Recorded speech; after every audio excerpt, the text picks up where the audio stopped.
عموماً ہمارے ہاں نیکی کا تصور جو ہے وہ چند ایک رسومات پہ چلنے کا نام ہوتا ہے، اس لیے قرآن حکیم نے اس مت کو توڑتے ہوئے جو چیزیں لوگ اوور لک کرتے تھے انہیں بنیادی حیثیت دی ہے، اور جن چیزوں کے اوپر لوگوں کا زور ہوتا ہے اس کو سیکنڈری حیثیت دی ہے، تاکہ یہ پتہ چلے کہ نیکی صرف یہ نہیں ہے کہ کوئی شخص نماز روزہ اور چند ایک رسومات پر عمل کرنا شروع کر دے، بلکہ حقوق العباد والا معاملہ جو ہے یہ بہت کریٹیکل ایشو ہے۔ عموماً ہم لوگ ڈویژن تو کرتے ہیں حقوق اللہ کی اور حقوق العباد کی، لیکن بیسیکلی اگر دیکھا جائے دونوں ہی حقوق اللہ ہیں، کیونکہ حقوق العباد کی ترغیب بھی ہمیں اللہ ہی نے دلائی ہے۔ لیکن یہ جو تفریق کی جاتی ہے کسی حد تک درست ہے، اس کی وجہ یہ ہے کہ قرآن و سنت میں جو محکم دلائل ہیں وہ اس کے اوپر شاہد ہیں کہ اللہ تبارک و تعالیٰ اپنے حقوق کے معاملے میں تو خود ڈیسیژن لے گا، لیکن جو حقوق العباد کا معاملہ ہے وہ بندوں ہی نے معاف کرنا ہوگا، اس لیے ان کا ایشو ذرا کریٹیکل ہو جاتا ہے۔ اس میں مشہور زمانہ ایک حدیث ہے صحیح مسلم کے اندر، اللہ کے محبوب صلی اللہ علیہ وآلہ وسلم نے فرمایا، جانتے ہو مفلس کون ہے؟ تو صحابہ نے عرض کی کہ ہم تو مفلس اسی کو سمجھتے ہیں جس کے پاس دنیا کا مال و متاع نہ ہو، دولت نہ ہو۔ تو آپ صلی اللہ علیہ وآلہ وسلم نے فرمایا کہ میری امت کا مفلس یعنی غریب شخص وہ ہے کہ جو قیامت والے دن اس حال میں آیا کہ اس کے نامہ اعمال میں ڈھیروں نیکیاں تھیں، لیکن ساتھ ہی ساتھ اس نے دنیا میں کسی کو تھپڑ مارا تو کسی کا خون بہایا، تو کسی کو دھمکی دی، کسی کو مارا پیٹا۔ اب وہ سب کے سب لوگ قیامت والے دن اللہ کے حضور حاضر ہوں گے اور کہیں گے اے اللہ آج تو چونکہ بدلے کا دن ہے ہمیں بدلہ چاہیے، اور بدلے کا دن یوم الدین وہ اس حد تک ہے کہ صحیح مسلم میں ہی ایک حدیث آتی ہے کہ دنیا میں اگر کسی سینگ والی بکری نے بغیر سینگ والی بکری کو مارا ہوگا تو قیامت والے دن اللہ تبارک و تعالیٰ اس بغیر سینگ والی بکری کو سینگ دے گا اور سینگ والے کے سینگ ختم کر دے گا، اور اس سے کہے گا کہ اب تم اس سے بدلہ اتارو۔ یہ صحیح مسلم میں حدیث ہے۔ وہ جو صحیح مسلم کی حدیث جو میں بیان کر رہا تھا مفلس والی، کتاب البر والصلہ چیپٹر جو آتا ہے صحیح مسلم میں اس کے اندر موجود ہے۔ تو آپ علیہ السلام فرماتے ہیں کہ پھر ایک ایک کر کے لوگ آگے بڑھیں گے تو اللہ تعالیٰ فرمائے گا آج تو کرنسی جو ہے وہ تو نیکیاں ہیں، تو تم اس طرح کرو کہ یہ تمہارا بدلہ تو اس طریقے سے تو نہیں تم اس سے لے سکتے، تو ایسا کرتے ہیں کہ اس کی نیکیاں تم اس بدلے میں لے جاؤ۔ تو لوگ اس کی نیکیاں لے کے جانا شروع کریں گے حتیٰ کہ اس کی پہاڑوں جتنی نیکیاں ختم ہو جائیں گی۔ قل اعوذ باللہ اللہم اجرنا من النار آمین۔ ابھی بھی کچھ لوگ باقی ہوں گے جن کا حق اس نے دینا ہوگا، تو اللہ فرمائے گا کہ اب تو اس کے پاس کوئی نیکی نہیں بچی، اب یوں کرتے ہیں کہ تمہارے گناہ اس کے نامہ اعمال میں ڈالتے ہیں، اینڈ وائس ورسا، اور پھر اسے اوندھا منہ کر کے دوزخ میں ڈال دیا۔ یعنی حقوق اللہ کے معاملے میں کوئی کمی نہیں تھی اس کے اندر، ڈھیروں نیکیاں تھیں، لیکن حقوق العباد کے معاملے میں اس نے کمزوری دکھائی، اس کی وجہ سے اس کا بیڑا غرق ہو گیا۔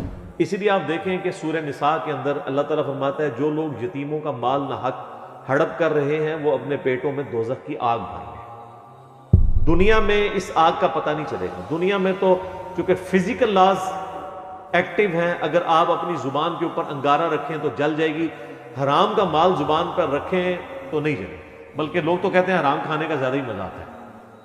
لیکن آخرت کی زندگی کے اندر دنیا میں جس نے حرام اپنے پیٹ میں ڈالا ہوگا وہ اللہ تعالیٰ اسے حکم دے گا وہ آگ بن جائے، بلکہ بخاری مسلم میں تو آتا ہے کہ وہ خوفناک قسم کے اژدہا اور سانپ کی شکل اختیار کر لیں گے، اسی کا مال و دولت جو حرام طریقے سے اس نے کمایا ہوگا یا حلال طریقے سے کمایا لیکن اس کی زکوٰۃ ادا نہیں کی۔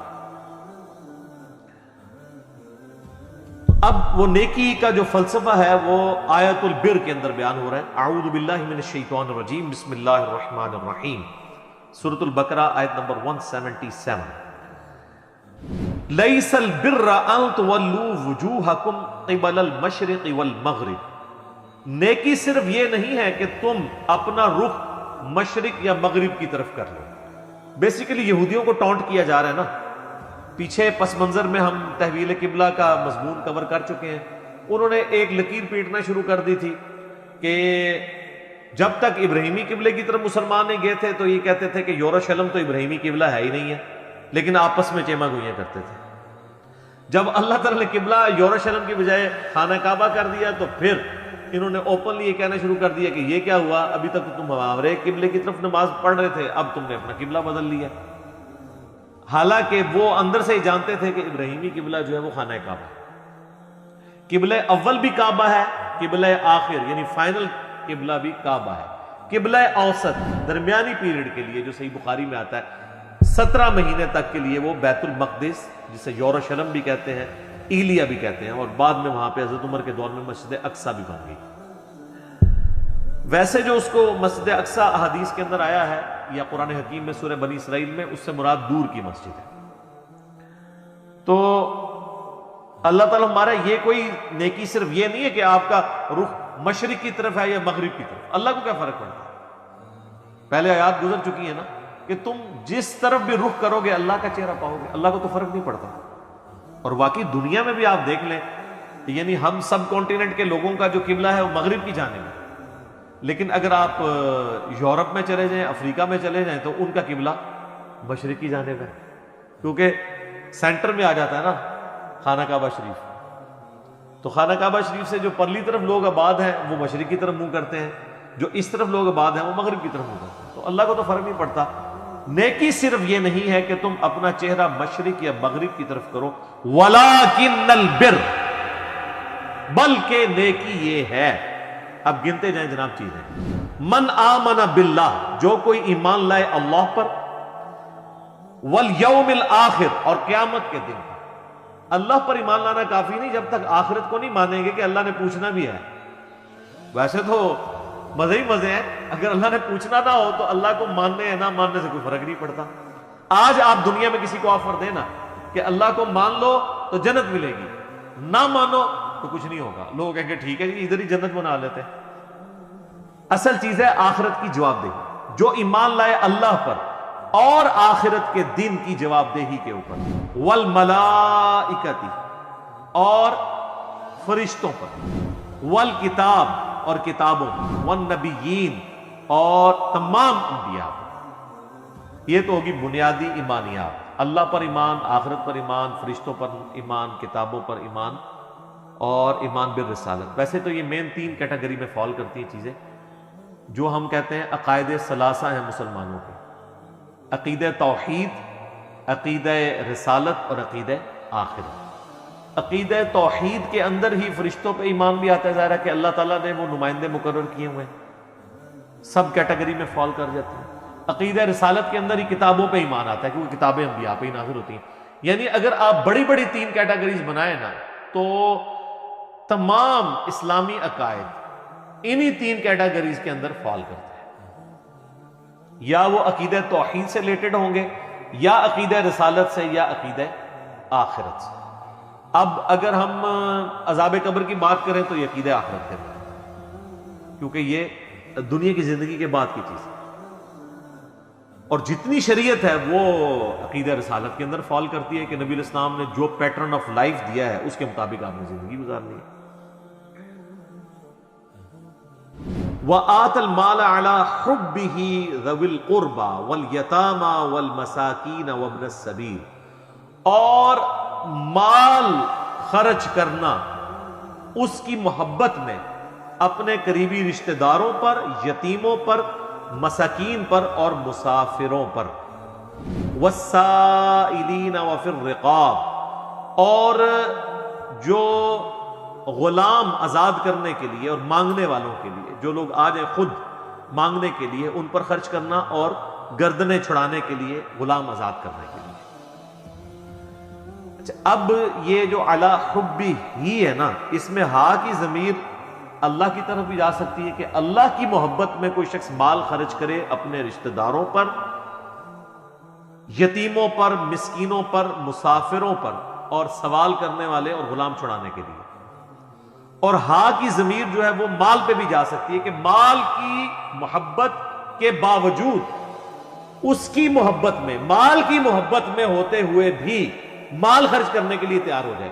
یعنی دل میں تو ہر ایک بندے کے مال کی محبت ہے نا، اس محبت کی پرواہ نہ کرے جو مال کے ساتھ اس کا شغف ہے، مال سے محبت رکھنے کے باوجود مال اللہ کی راہ میں دے دے، تو کیا وہ ثابت کرے گا کہ مجھے اللہ کی محبت جو ہے وہ مال کی محبت سے بڑھ کر؟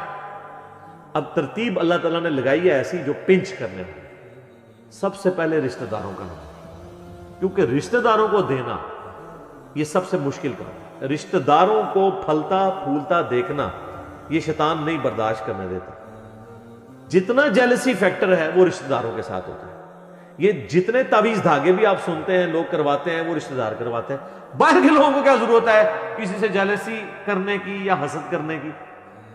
رشتہ دار، اسی لیے انسان رشتہ داروں کو اگنور بھی کر رہا ہوتا ہے۔ تو اللہ تعالیٰ نے پہلی ضرب یہ لگائی ہے کہ سب سے پہلے رشتہ داروں کا حق ہے۔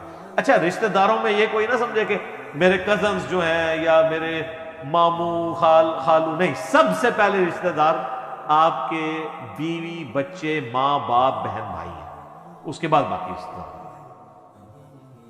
لوگ اکثر پوچھ رہے ہوتے ہیں وہ زکوٰۃ دینی ہے، بہن میری بیوہ دے دے، بھئی اس سے زیادہ کوئی حقدار ہی نہیں، اس کا تو کوئی کمانے والا نہیں، بھائی کو دے دیں، بالکل دے سکتے، سب سے زیادہ حقدار وہ لوگ ہیں۔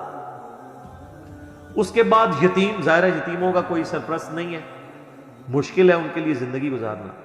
مساکین جو بالکل غربت کی، جس کو آپ کہتے ہیں نا کہ وہ سطح غربت سے نیچے کی زندگی گزار رہے ہیں، اور مسافر۔ اب یہ مسافر والا معاملہ آج کل ذرا سمجھنا مشکل ہے۔ آپ ذرا آج سے 100 سال پہلے چلے جائیں نا تو پھر آپ کو یہ بات سمجھ آئے گی کہ جو لوگ سفر پر نکلتے تھے دوسرے ملکوں کے سفر پر، اس وقت تو ملکوں کی باؤنڈریز بھی ایسا نہیں بنی تھی۔ آپ کو پتہ ہے یہ ملکوں کی باؤنڈریز جو ہے نا، یہ 20ویں صدی کی بدعت حسنہ ہے۔ اس سے پہلے ملک نہیں ہوتے تھے۔ جب سلطنت عثمانیہ ٹوٹی ہے اور جنگیں عظیم ہوئی ہیں، اس کے بعد یہ ملکوں کی ڈویژن اور یہ ویزے شروع ہیں، ورنہ لوگ پہلے خانہ بدوشی کی زندگی گزارتے تھے۔ آج بھی اگر یہ ملکوں کی باؤنڈریز ختم کر دی جائے نا تو دنیا سے غربت ختم ہو جائے۔ اب کتنے ٹیلنٹڈ لوگ ہیں جن کے پاس یہ ٹیلنٹ نسل در نسل موجود ہے کہ وہ زمین میں زراعت کا کام کر سکتے ہیں، لیکن غریبوں کے پاس زمینیں نہیں ہیں۔ ایسے کئی لوگ ہیں۔ اب ایسے لوگ کئی انڈیا میں آباد ہیں، اگر وہ پاکستان میں آ جائیں، ان کو نیشنلٹی یہاں کی مل جائے، کم از کم مسلمانوں کو، ویسے تو ہندوؤں کو بھی دینے میں کوئی حرج نہیں ہے تالیف قلب کے لیے، تو یہاں پہ آ کے وہ آبادی کر سکتے ہیں، ہماری اکانومی کو بہتر کر سکتے ہیں۔ پاکستان کے اندر کئی علاقے ایسے موجود ہیں جہاں پہ زراعت کی جا سکتی ہے، صرف وہاں تک ایک نہر پہنچانے کی دیر ہے۔ تو آپ دیکھیں یہ جب تک نہری نظام نہیں تھا پاکستان انڈیا میں بنا ہوا تو یہ اتنی ہریالی نہیں تھی یہاں پہ۔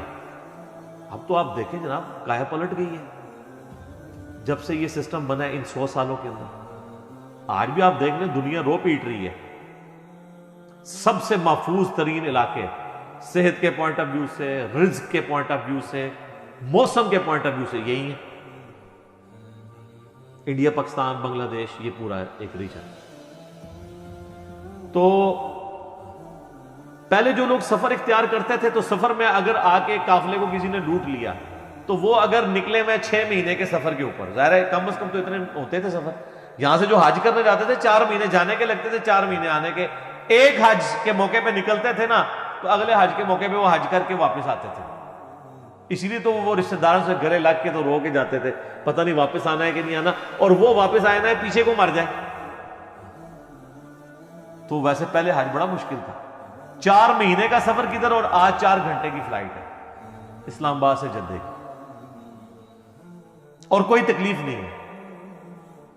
ذرا سی آنکھ لگتی ہے تو جناب جدہ آ جاتا ہے، اور 4 مہینے آپ نے سواری پہ سفر کرنا ہے، یا اگر کوئی سپوز بحری جہاز میں بھی جاتا تھا 2 ہفتے تو لگ ہی جاتے تھے، اور اس میں کئی لوگوں کو سی سکنس ہو جاتی تھی کیونکہ سمندر کی ایک خاص سمیل ہے مچھلیوں کی وجہ سے، وہ لوگوں کے دماغ کو چڑھ جاتی ہے۔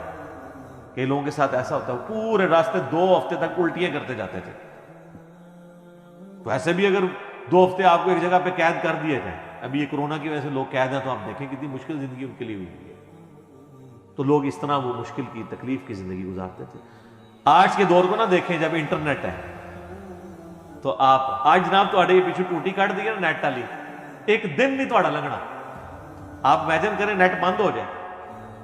وہ کسی نے پرائم منسٹر کو مشورہ دیا تھا آپ نے لوگوں کو گھر میں رکھنا ہے تو مفت انٹرنیٹ کا کنیکشن دے دیں ان کو، نہیں نکلیں گے باہر.